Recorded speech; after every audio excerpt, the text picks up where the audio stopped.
Ini timnas U20 kalau sampai nggak bisa lolos ke Piala Asia U20 2025, saudara-saudara ya. Keterlaluan lah, keterlaluan sekali. Kenapa? Karena lawannya ini ya ecek-ecek lah. Ringan sekali. Amat sangat ringan sekali, saudara-saudara. Kita main di kandang lagi. Aduh, lawan kita adalah Maldives, kemudian Yaman, Timor Leste. Yang di peta sepak bola Asia pun nggak ada. Jadi ya peluang Indonesia besar lah, saudara. Halo, saudara-saudara. Jumpa lagi dengan komentator gadungan di sini. Dengan komentator yang gadungan. Seperti biasa, saudara-saudara, seperti biasa. Kalau kita sudah bertemu, pasti akan ada yang kita bicarakan. Akan ada yang kita perbincangkan, kita obrolin, kita ulas, kita analisis, kita cangkeman, kita bacotin, kita gibahin tentang sepak bola di seputaran Asia Tenggara. Di negara-negara tetangga, negara-negara jiran, negara-negara sahabat, negara-negara serubun. Indonesia, Thailand, Malaysia, Laos, Myanmar, Kamboja, Brunei Darussalam, Filipina, Singapura, Timor Leste, Australia, Wakanda, Konoha, negara api, negara angin, negara air, negara dongeng, dan sekitarnya. Semua akan kita bicarakan secara fair, secara jujur, secara adil, tanpa muatan politik, tanpa kebencian, tanpa provokasi, hanya berdasarkan fakta dan bukan klaim semata, saudara-saudara. Tidak ada hoax, tidak ada hoax, tidak ada hoax, baik yang sudah lama maupun yang terkini. Bebas, saudara-saudara, bebas, bebas, bebas. Yang penting sopan.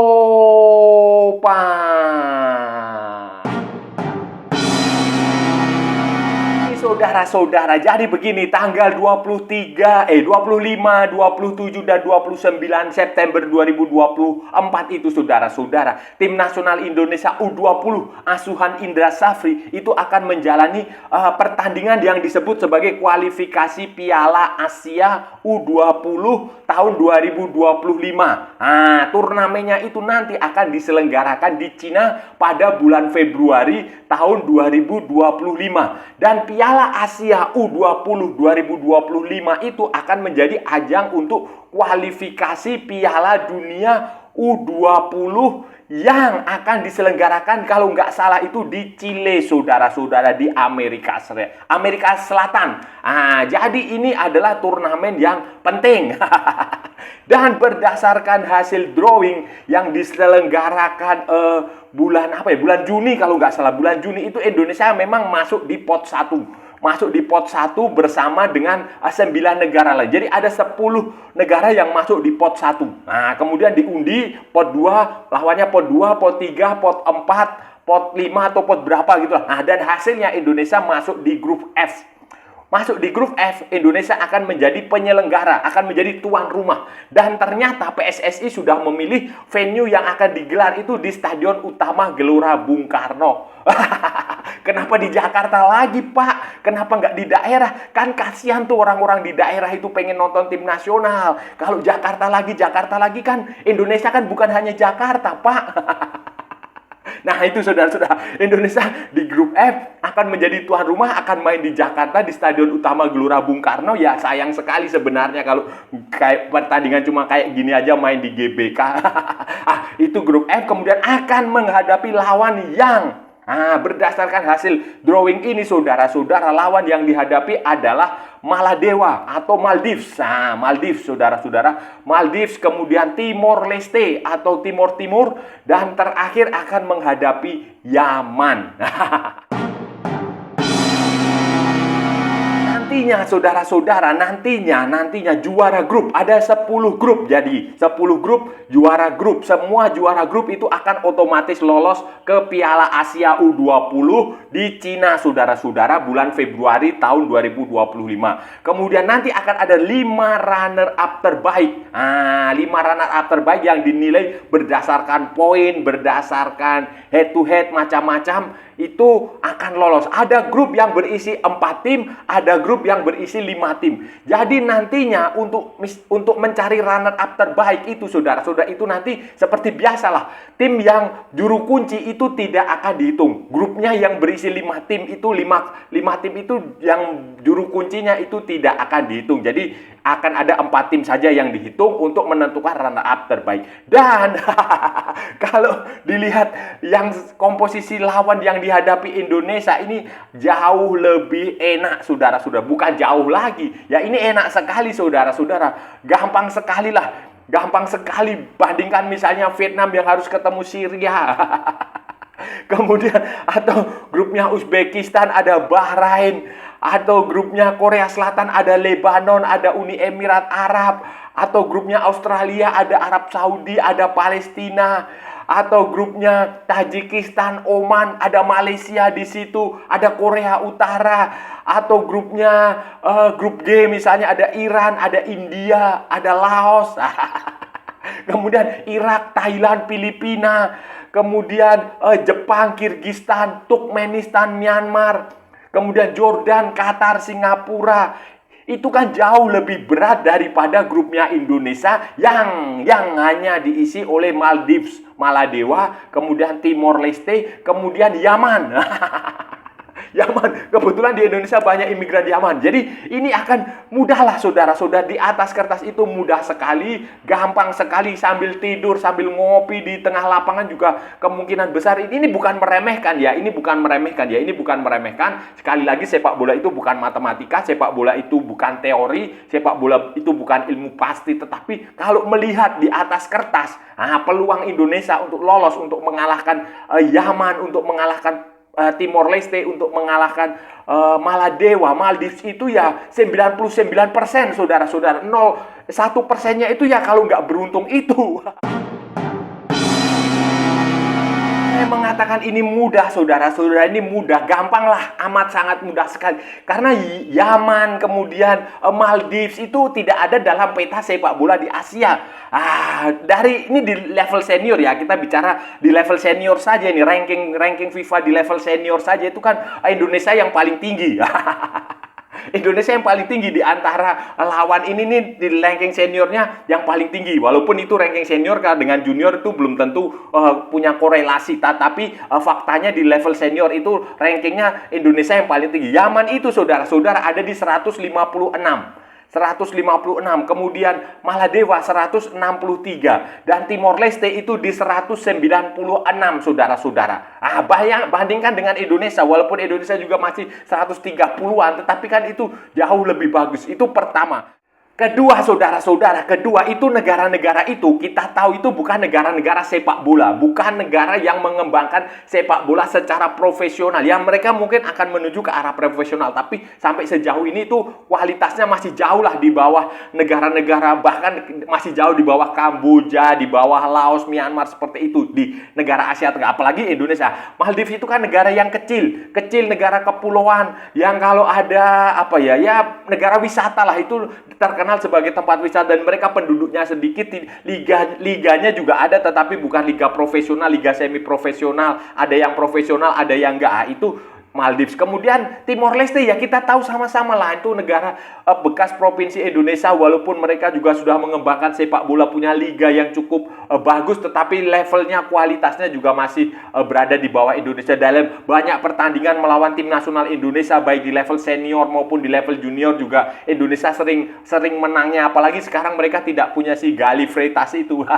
Gali Freitas pemain yang usianya muda sekali, ada di mana-mana ya, sekarang dia nggak ada. Jadi ini gampang lah bisa diatasi Timor Leste, bukan. Kemudian Yaman. Yaman ini saudara-saudara tahu, Yaman ini negaranya sedang berperang. Houthi ya, kalau saudara-saudara tahu Houthi, kelompok Houthi itu ada di Yaman. Itu mereka sedang berperang dengan Arab Saudi, mereka sedang berperang dengan Israel, mereka sedang berperang dengan Amerika atau pokoknya itu mereka pengaruhnya dari Iran.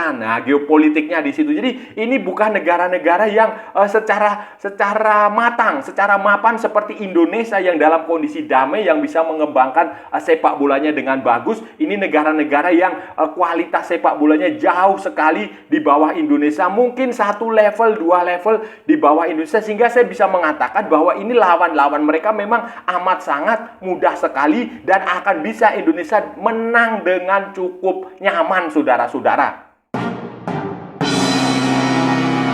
Menghadapi lawan yang amat sangat mudah sekali. Tim nasional Indonesia U20 tetap harus serius, saudara-saudara, tetap harus serius menghadapi ini, menghadapi turnamen ini tetap harus serius, tidak boleh mengambil resiko. Dan itu sudah dibuktikan dengan Indra Safri dengan menggelar uji coba waktu di Korea Selatan yang bisa mengalahkan Argentina. Nggak tahu Argentina U17 atau Argentina U15.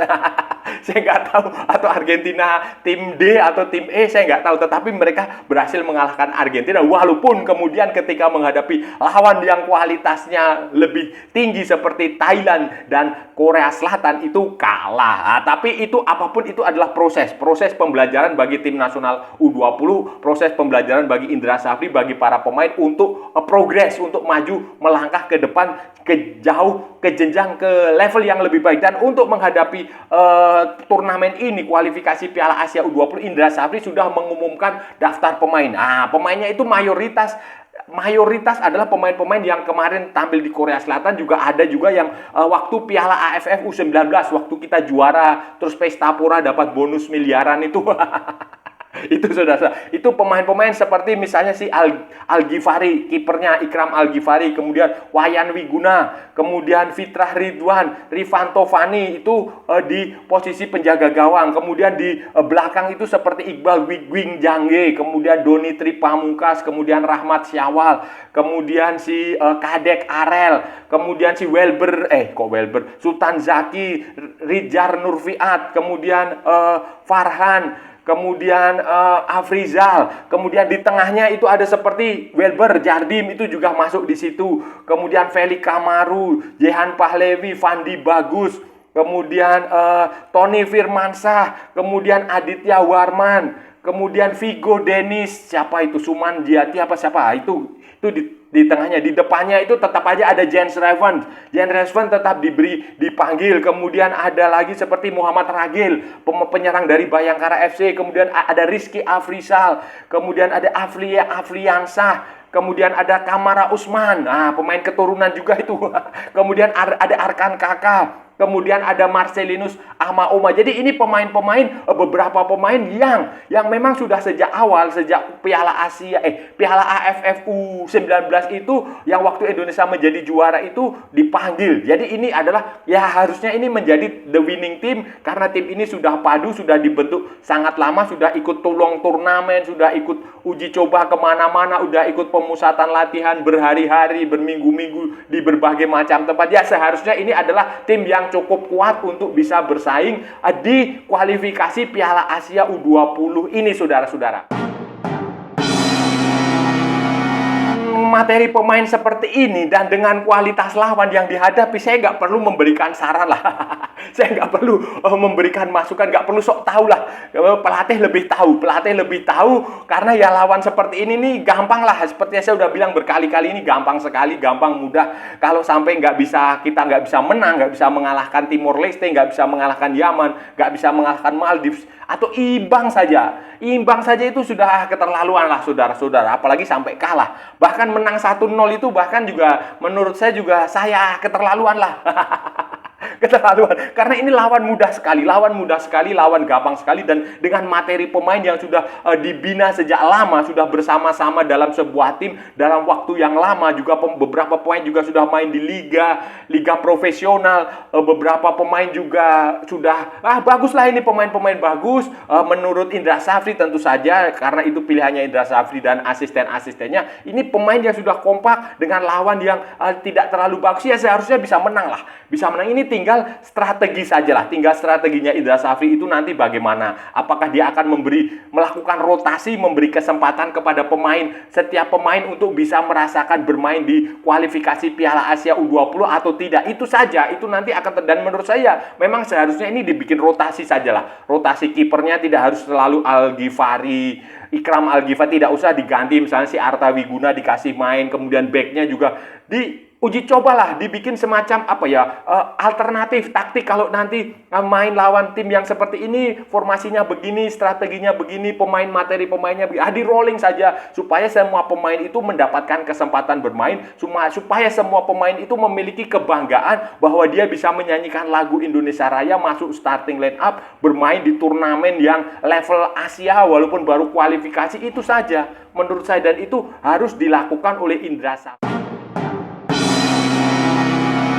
Kritik saya ya, masukan saja, saran saya adalah kepada PSSI. Kenapa saya mempertanyakan PSSI, kenapa sih memilih pertandingan tim nasional junior itu di Jakarta U20? Kalau timnya Sintayong yang bermain di kualifikasi Piala Dunia, oke lah, main di Gelora Bung Karno, oke, masuk akal, logis, karena itu lawannya juga Australia, lawannya nanti Jepang, lawannya Arab Saudi, Cina, Bahrain, lawan yang berat-berat yang level Asia, oke lah, main di Stadion Gelora Bung Karno dengan kapasitas yang besar, dengan dukungan penonton yang besar, cari pemasukan sebanyak-banyak, oke. Tetapi kan ini tim junior ini kan sebaiknya juga seharusnya itu dirotasi lah, saudara-saudara. Pak Ketua, seharusnya di rolling aja tim posisi tuan rumahnya itu dijatah, digilir. Nah, digilir ke seluruh Indonesia. Kemarin waktu Piala AFF sudah main di mana ya? Di Surabaya itu sudah bagus. Kemudian U17 main di Solo itu juga bagus.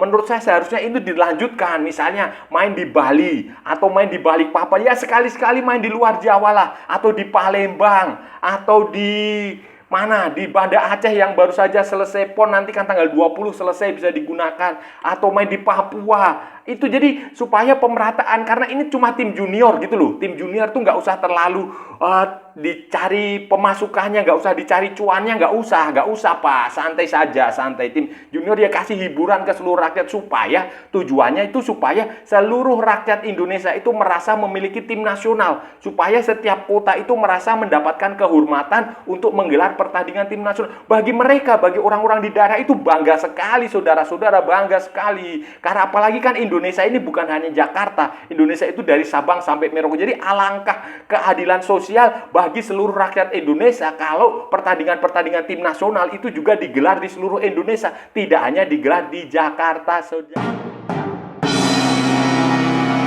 saudara-saudara. Itu tadi pembahasan kita hari ini, saudara-saudara.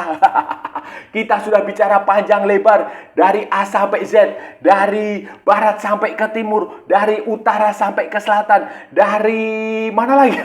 Dari Sabang sampai Merauke, dari Pulau Rote sampai Pulau Miangas. Semua sudah kita perbincangkan, semua sudah kita ulas, kita analisis, kita bacotin tentang tim nasional Indonesia U20 yang minggu depan, mulai dengan tanggal 25 September sampai 29 September 2024 akan menjalani pertandingan kualifikasi Piala Asia U20 untuk turnamen tahun 2025, Piala Asia U20 2025 di bulan Februari, kalau nggak salah Februari Maret, di Cina, saudara-saudara. Indonesia akan menjadi tuan rumah. Dan mainnya ini kenapa di Stadion Utama Gelora Bung Karno? Kenapa main di Jakarta lagi? Jakarta lagi. Indonesia bukan hanya Jakarta. Kenapa tim U20 nggak main saja di Solo atau Sleman atau di Bandung atau di Makassar nggak ada, di Balikpapan atau di Surabaya atau di Bali? Kenapa harus di Jakarta lagi, GBK lagi? Aduh, cuan aja yang dicari nih PSSI. Nah, itu tadi, Indonesia akan bermain home dan akan menghadapi lawan yang relatif lebih mudah. Bukan relatif lagi, ya memang mudah, saudara-saudara, amat sangat mudah sekali. Ini di grup F itu ada Maldives itu Maladewa, Maladewa, kemudian kita akan bertemu dengan Timor Leste, kemudian akan bertemu dengan Yaman. Maladewa akan dihadapi tanggal 25 September, kemudian Timor Leste tanggal 27, dan Yaman tanggal 29 September. Semuanya pukul 19.30 di Stadion Utama Gelora Bung Karno. Aduh, di atas kertas ini seharusnya bisa menang lah. Menang, Indonesia itu harus menang, harus juara grup, harus lolos. Ini teorinya, ini tim-tim yang dihadapi ini gampang sekali, saudara-saudara. Gampang sekali, gampang. Sambil tidur, sambil ngopi di lapangan juga seharusnya bisa menang. Maladewa itu nggak ada di peta. Sepak bola Timor Leste apalagi, Yaman itu apalagi, negaranya sedang perang. Jadi kalau sampai ini tim nasional U20 ini nggak bisa lolos, nggak bisa menang, ya keterlaluan lah. Keterlaluan. Tapi saya yakin ini pasti mereka akan bisa mampu tampil bagus, akan bisa lolos. Ya anggap aja ini uji coba lah. Anggap aja uji coba untuk Piala Asia U20 tahun depan, saudara-saudara. Karena pasti kalau kita lolos ke Piala Asia U20 itu lawan lebih berat, dan itu akan menjadi ajang untuk kualifikasi Piala Dunia U20 di tahun 2025 juga, saudara-saudara. Dan saya rasa sudah cukup ya pembahasan kita kali ini. Kalau ada salah-salah ya mohon maaf. Namanya juga gadungan, saudara-saudara. Wajar kalau gadungan itu salah. Tetapi kalau benar, saudara-saudara, berarti sebuah kebenaran. Kalau saudara-saudara merasa channel ini bermanfaat, berguna, menghibur, menginspirasi, silahkan like, share, and subscribe. Tapi kalau tidak, saudara-saudara, abaikan saja. Skip. Jangan ditonton. Tetapi jangan juga di-report. Kasihan saya, saudara-saudara. Jangan juga nyampah. Itu yang penting. Ikuti juga akun media sosial Komentator Gadungan, ada di Instagram, ada di Facebook. Kemudian ada di mana lagi? Oh, ada di TikTok yang bukan TikTok Shop, saudara-saudara. Oke, sampai bertemu lagi di edisi-edisi berikutnya dengan tema-tema yang jauh lebih tidak berguna, dengan tema-tema yang jauh lebih tidak bermanfaat, dengan tema-tema yang jauh lebih konyol, dengan tema-tema yang jauh lebih membagongkan. Salam olahraga dan merdeka.